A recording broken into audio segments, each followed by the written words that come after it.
Et là, du coup, tu as tous les originaux en fait, que je fais à langue de Chine. En fait, en général, je fais un croquis avant au papier, mais hyper léger, assez rapide. Et après, en fait, je fonctionne par étapes. D'abord, je vais poser tous mes aplats de noir, donc tout ce que tu as sur les vagues et tout, les grosses zones vraiment sombres. Après, je trace mes lignes. Donc les personnages, toutes les plumes et tout. Et après, je rentre dans le détail, donc à tout ce qui est en dot, en point et tout, et les petits détails sur les vêtements, les trucs pour essayer d'avoir différentes nuances de vision.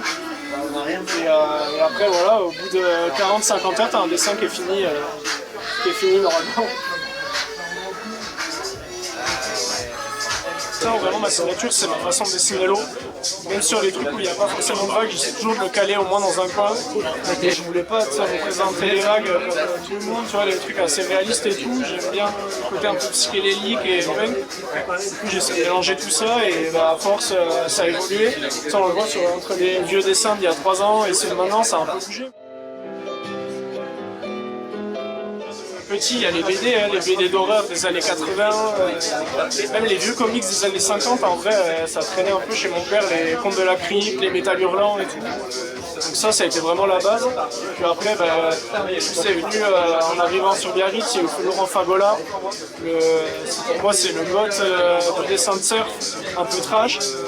Et en mélangeant tout ça, mes inspirations et les langues de Chine que j'adore travailler, ça donne mon style. J'essaie de ne pas copier quelqu'un et vraiment garder mon truc à moi. J'aime représenter ce que je vis, quoi.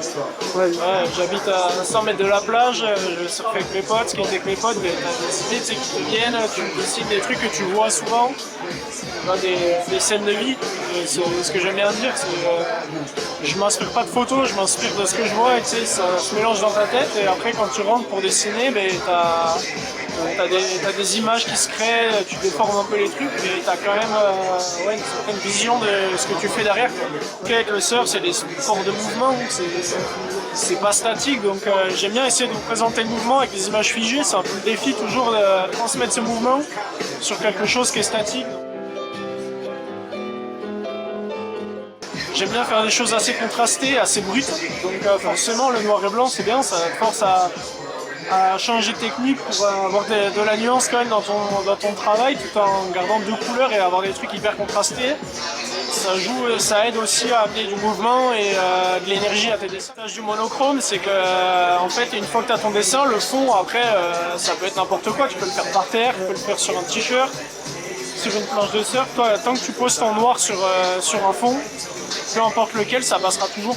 C'est hyper évolutif et adaptable à n'importe quel support. Ouais, la BD c'est un peu mon rêve ultime, c'est mes inspirations, donc c'est mes premiers amours aussi.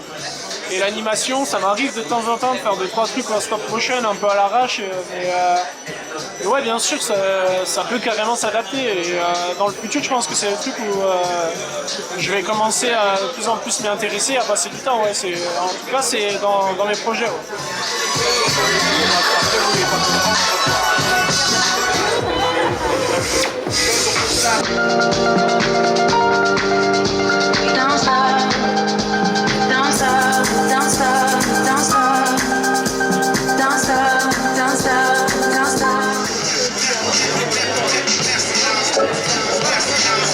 Vous êtes là ou quoi?